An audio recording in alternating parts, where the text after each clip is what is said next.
Sexisme, racisme, violence policière, pollution, évasion fiscale, ultra riche, méga bassine. Ah non, tu fais quoi? Ah bah, je suis le Javier Milei de gauche. Je pense qu'on peut il faut y des arriver. instruments, il faut Oui, c'est vrai. plus de testostérone. Oh. Ça lui ressemble, tu vois. J'aime bien. Bonjour et bienvenue dans le récap. Nous sommes le jeudi 9 avril et vous avez dû voir passer ça.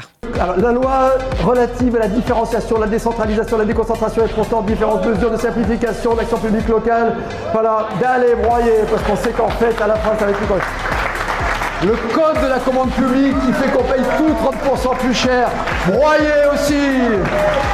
Voilà, vive la liberté, merci à vous, let's go. Alors, le type en amour avec son broyeur à papier, c'est David Lisnard, le maire de Cannes. Il est aussi président des maires de France et parce que, pourquoi pas, candidat à la présidentielle de 2027. Jusqu'ici, il était chez les Républicains, mais depuis le municipal, la fin mars, il a claqué la porte. Maintenant, c'est Nouvelle Énergie, son parti. Mais comme je sais que vous aimez bien les petites histoires, je vais vous la raconter. Alors, il n'était pas très content que Retailleau fasse tout pour être le candidat naturel de la droite, forcément. Et puis, quand même, il trouve que c'est une officine LR un peu trop de gauche. Alors, je quitte LR parce que LR n'a pas quitté tout simplement ses ambiguïtés et la Macronie. C'est aussi simple que cela. C'est bien au-delà de la primaire. La confiance à François Bayrou, l'abandon de la réforme des retraites, de la réformette des retraites, parce qu'il faudrait passer une retraite par capitalisation. Bref, toutes ces ambiguïtés-là, pour moi, ne sont pas acceptables à 13 mois d'une présidentielle où nous devons porter un projet très clair, très net, une alternative. Ah oui, LR, trop de gauche, fallait quand même oser. Dans la tête de David Lisnard, Retailleau, c'est l'équivalent d'un fumeur de ganja altermondialiste en Sarwell. Mais alors, on n'allait quand même pas lui dire qu'il est d'extrême droite non plus, parce que ça aussi, ça risquerait de l'offusquer et peut-être même de lui faire sortir son déguisement d'antifa. Si je devais être au RN, je serais au RN, je n'y suis pas. Ils se sont présentés contre moi, je les ai battus. Et oui, parce que David Lisnard, c'est un peu l'art de la subtilité, comprenez-le. Retailleau, c'est trop de gauche, mais Ciotti et le RN, c'est trop de droite, parce que lui, il est dans un tout petit espace, là, juste entre les deux, vraiment tout petit, le juste milieu, finalement, comme on l'appelle, la mesure, l'ordre, la dignité. Et oui, ça tombe bien parce que liberté, ordre, dignité, c'est pile le slogan de son parti qu'il a créé en 2021.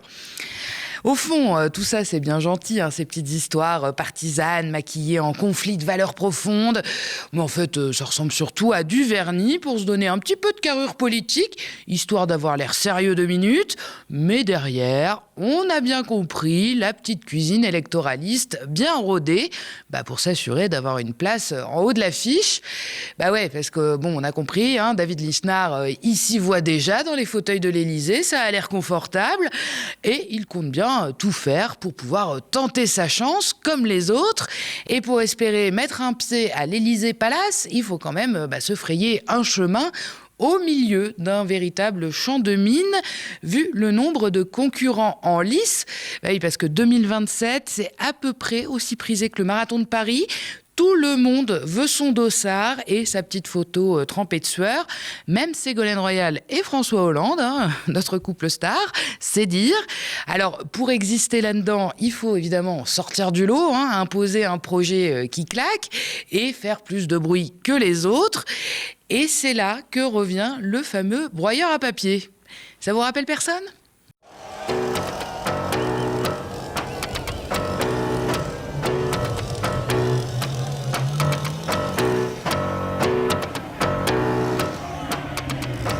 Javier Milei, le président argentin, et sa tronçonneuse, évidemment. Le libertarien radical, comme il aime à s'appeler, celui qui voulait supprimer l'État, mais qui, faute de pouvoir le faire réellement, tronçonne tout ce qu'il peut pour faire des économies, soi-disant. Il a déjà fait disparaître des ministères entiers, comme ça c'est simple, et raboter le budget de l'État de 30%, ramenant les dépenses publiques à 32% du PIB en Argentine. Pour vous donner un petit point de comparaison, c'est 40% aux États-Unis, 49% en Europe et 57% en France. Milei, il se voit tout bêtement comme une taupe infiltrée pour démanteler l'État de l'intérieur. En plus du reste, il est grossier, il est excessif en tout. Mais il s'est fait élire et ça, David Lisnard, il adore. Il lui a même consacré un article sur le site de son parti où il valorise, je cite, une vision cohérente à travers la condamnation du wokisme, en premier, c'est important, de l'étatisme, du collectivisme et de l'égalitarisme. Voilà, comme ça, tout y est. Et pour Lisnard, toujours, même si l'Argentine n'est pas tout à fait comparable à la France, il le dit quand même, on devrait tout de même s'inspirer et tout casser. Voilà, ce serait faire le choix de la liberté. Et le voilà avec son broyeur à papier et ses petits copains en train de flinguer symboliquement toutes les lois et les normes qu'il déteste tant. L'environnement, la construction, l'urbanisme, tout y passe. Et puis sa petite vidéo bien démago, elle a d'ailleurs donné des boutons à la députée écologiste Léa Balazs El Maraki. On l'écoute. David Lisnard, il fait partie d'une grande coalition, la coalition des réactionnaires qui a contribué à faire supprimer 60 millions de consommateurs. Cette grande coalition des réactionnaires, avec David Lisnard, se moque du fait de détruire nos conquêtes sociales et environnementales. Quand il se moque de détruire le code de l'environnement, en fait, il est en train de faire des blagues sur le fait que notre eau potable ne soit plus protégée, le fait que les terres agricoles ne soient plus préservées. Quand il fait des blagues sur la destruction de la loi SRU, c'est en réalité au logement social qu'il s'attaque. Quand il s'attaque à toutes ces normes qui sont des conquêtes sociales, en fait, il est en train de s'attaquer à la République, à la justice et à l'égalité. En fait, David Lisnard, avec sa coalition des réactionnaires, c'est la droite ultra-libérale, ultra-décomplexée, pour le privilège de quelques-uns, des rentiers, des bien-nés, et c'est vraiment pas ça notre projet politique. Alors en 2027, c'est eux qu'on doit envoyer à la poubelle. Bon alors tout ça c'est bien joli, mais au sein de la droite française, Javier Milei, il suscite plus quand même de méfiance que d'admiration. Le président argentin intrigue, il fascine même parfois, mais il fait quand même peur autant qu'il attire. Son ultra-libéralisme radical, sa tronçonneuse à tout va, c'est un peu trop extrême pour des figures par exemple comme Bruno Retailleau. Beaucoup considèrent que ce libéralisme à la hache, c'est pas vraiment ce qu'a le vent en poupe en France, où l'État reste néanmoins un pilier que personne n'ose sérieusement écorner, en tout cas de manière aussi drastique. Surtout pas ceux qui en vivent depuis toujours. Mais David Lisnard, lui, il y croit. Il s'installe sur ce créneau, certes étroit, peut-être presque invisible, mais il se gêne pas, il y va à fond. Derrière l'apparence du bon maire, bien de droite, comme ça, avec sa petite cravate, il aime quand même provoquer, créer du bruit, frôler le choc médiatique. Tout ça, ça sert évidemment ses ambitions. Il se voit déjà dans la lumière, rêvant d'un destin à la Milei, capable de se tailler une place unique dans l'arène présidentielle, malgré sa qualité d'outsider. Son obsession pour l'ultralibéralisme à la française est autant un pari politique qu'un moyen de marquer les esprits, même si le marché électoral reste étroit. Il joue gros, il est prêt à pousser son idée au-delà des conventions et à se faire remarquer dans un paysage politique évidemment saturé. Bon, en gros, si on résume, la grande idée de David Lisnard pour 2027, c'est de transformer Marche ou crève en programme officiel. Mais évidemment, il ne le formule pas aussi crûment, il n'est pas bête. Pour lui, c'est plutôt, je cite, « Je ne veux pas ajouter de dose à la seringue avec la drogue de la dépense publique ». Traduction: tout le monde se débrouille et le budget de l'État, je taille dedans sans pitié. Mais quand même, histoire de ne pas passer pour un grand insensible, de temps en temps, le bon roi s'autorise à laisser tomber une petite aumône comme ça au gré de son humeur ou de son intérêt. On l'écoute. Et on raisonne toujours à l'envers. On est sous perfusion publique depuis des décennies. Et c'est cette rupture que je veux apporter, je pense être le seul à apporter. C'est-à-dire qu'on infantilise les gens, on a habitué les gens, on a accoutumé les gens à la drogue de la dépense publique, aux aides. Et moi, je ne veux pas être celui qui ajoute une dose à la seringue et qui en fait ça aux continue. infirmières libérales, aux agriculteurs, aux pêcheurs. Parce que qu'est-ce que ça a révélé là ? Ça a révélé que le roi était nu. C'est-à-dire que quand il a fallu aider les Français, Parce que des aides circonstanciées temporaires, moi je suis tout à fait favorable, il n'y a pas de sujet là-dessus, notamment les infirmiers, les transporteurs, etc. Mais on n'a pas pu le faire en réalité. Pourquoi ? Parce que la France est surendettée. Elle est surendettée parce qu'elle est surfiscalisée et qu'elle est surbureaucratisée et qu'on sous-produit. Si vous voulez que l'employé de la boulangerie, que l'ouvrier de l'usine, que le commerçant, l'artisan gagne sa vie correctement, il faut mettre un terme à ce qui ne fonctionne plus, c'est-à-dire notre système d'État-providence. Et on ne réglera pas les problèmes de pouvoir d'achat en ajoutant des causes au problème de la dépense. Bon voilà le portrait, hein. Et puis tout ça, ça dit deux choses assez claires de la stratégie de David Lisnard pour 2027 et ce qu'elle révèle de la droite française. Alors d'abord, il ne joue pas le jeu classique des partis, hein, ça lui est pas favorable, donc il rebat les cartes, il invente son créneau, certes étroit, on l'a dit, et donc se place comme le libéral plus radical, mais quand même à la française, en genre de Javier Milei, en bien coiffé, avec un broyeur à papier et pas une tronçonneuse, parce que c'est pas très chic. Puis le broyeur, ça suffit à lui ramener la lumière médiatique, alors pourquoi faire plus ? Et puis à côté de ça, c'est quand même un vrai test là qu'il est en train de mener. Jusqu'où peut-on pousser la provocation sans se brûler ? Laissez-moi penser qu'il pourra aller assez loin, mais ça on le verra plus tard, et que les médias le suivront sur ce qu'ils verront comme un joyeux ovni politique finalement. Sa tactique est assez limpide, hein. Il tente de se tailler un imaginaire fort et de se forger au passage une identité qui le distingue au milieu des dizaines de sensibilités qui s'étripent rien que dans son camp.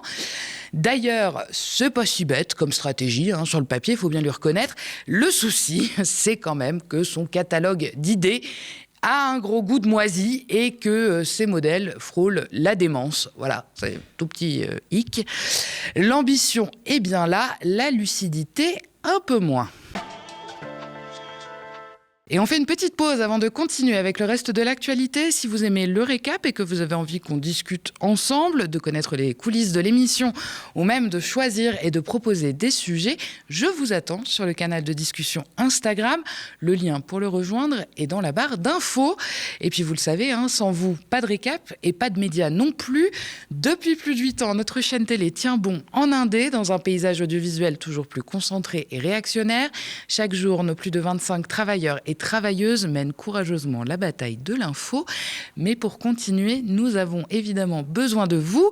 Notre antenne, notre histoire, c'est vous qui la faites vivre. Alors aidez-nous à continuer à vous informer. Abonnez-vous aux médias ou faites un don défiscalisé. Toutes les infos sont sur notre site internet. Et vous le savez, depuis quelques temps, en plus de Free, Molotov, YouTube et notre site, vous pouvez retrouver l'intégralité de nos programmes sur la télé d'Orange, canal 235. Et on commence par l'actualité internationale. Le Liban pleure ses morts. Malgré l'accord de cessez-le-feu entré en vigueur hier entre les États-Unis et l'Iran, les bombes continuent de pleuvoir sur les civils. Hier, une attaque d'ampleur menée par Israël a tué plus de 200 personnes dans le sud Liban et en plein cœur de la capitale de Beyrouth. Près de 1000 personnes ont aussi été blessées. Sur place, les journalistes décrivent un déluge de feu, un véritable carnage. Une journée de deuil national a été décrétée aujourd'hui. Le cessez-le-feu négocié, entré en vigueur hier, devait pourtant s'appliquer partout, y compris au Liban. Mais ce n'est pas l'avis d'Israël qui a lancé donc hier sa plus grande frappe coordonnée, je cite, sur Beyrouth, sous le motif d'éradiquer le Hezbollah. Toujours, Israël frappera le Hezbollah partout où il le faudra, a déclaré le Premier ministre israélien sur X ce matin. Dans la foulée, le gouvernement a annoncé avoir tué le secrétaire du chef du Hezbollah lors d'un bombardement mené hier à Beyrouth. La communauté internationale a réagi en condamnant l'attitude d'Israël vis-à-vis du Liban. Lors d'un conseil de défense convoqué hier, Emmanuel Macron s'est exprimé pour réclamer que la trêve puisse inclure pleinement le Liban. Dans un communiqué, le secrétaire général de l'ONU a également condamné la poursuite de l'activité militaire au Liban qui fait peser un grave danger sur le cessez-le-feu et les efforts menés en faveur d'une paix durable et générale dans la région. Et on continue avec l'actualité nationale. On apprenait hier que la pétition citoyenne contre la proposition de loi Yadan vient de rassembler plus de 500 000 signatures. Ce seuil ouvre la voie à un débat sans vote à l'Assemblée nationale sur le contenu de la loi portée par la députée macroniste des Français de l'étranger, Caroline Yadan. Le texte qui vise à renforcer la lutte contre l'antisémitisme pourrait être clairement utilisé pour criminaliser l'antisionisme en France. Et les luttes pro-PAL, plusieurs personnalités politiques et acteurs associatifs se sont dit alarmés par le contenu de la proposition de loi. 5 rapporteurs de l'ONU ont également pris position contre cette loi dans un rapport adressé au gouvernement français. Les rédacteurs se disent alarmés par le texte en incompatibilité avec les obligations de la France en vertu du droit international. Le texte, en l'état, instaurerait un amalgame généralisé et inquiétant entre l'antisémitisme racial ou religieux et les expressions de critiques politiques. Le groupe de la France Insoumise a dès lors demandé ce mardi le retrait du texte de l'agenda ou à défaut que la pétition soit débattue avant l'examen de la loi prévu les 16 et 17 avril. Face à la mobilisation, le PS a clarifié sa position en annonçant qu'il voterait contre le texte qui est désormais contesté jusque dans le bloc central. À suivre donc. Et on conclut avec les chiffres d'un nouveau rapport sur le racisme en France. Près de 14 000 personnes ont été interrogées par la Ligue internationale contre le racisme et l'antisémitisme. Ce sondage, publié aujourd'hui par l'IFOP, montre l'ampleur des violences et des discriminations racistes qui est massivement concentrée sur les minorités visibles. Près de 46% des Français déclarent avoir déjà été victimes d'agressions ou de discriminations racistes au cours de leur vie, soit près d'un citoyen sur 2. 80% des personnes perçues comme noires et 70% des personnes perçues comme arabes assurent avoir déjà subi du racisme. Sans surprise, le milieu scolaire et le monde du travail sont des lieux où le racisme s'exprime tout particulièrement. Ces violences alimentent un désir de quitter la France. 22% des victimes d'agression ou de discrimination ont déjà envisagé de quitter le territoire. Chez ceux qui ont vécu une agression physique, les chiffres sont encore plus importants, 67% pour les juifs et 54% pour les musulmans. Merci d'avoir regardé cette nouvelle édition du Récap. N'hésitez pas à nous laisser vos impressions en commentaire si vous nous regardez sur YouTube ou via email si vous nous regardez à la télé. Pour nous soutenir, abonnez-vous aux médias ou faites un don défiscalisable sur notre site internet. Vous pouvez aussi, et ça ne coûte rien, parler de nous autour de vous et nous suivre et nous partager sur les réseaux sociaux. Retrouvez l'ensemble de nos programmes sur Free Canal 165, sur Orange Canal 235, sur Molotov sur notre site ainsi que sur nos 2 chaînes YouTube, Le Média et Le Média 24/7. Très bonne soirée sur Le Média.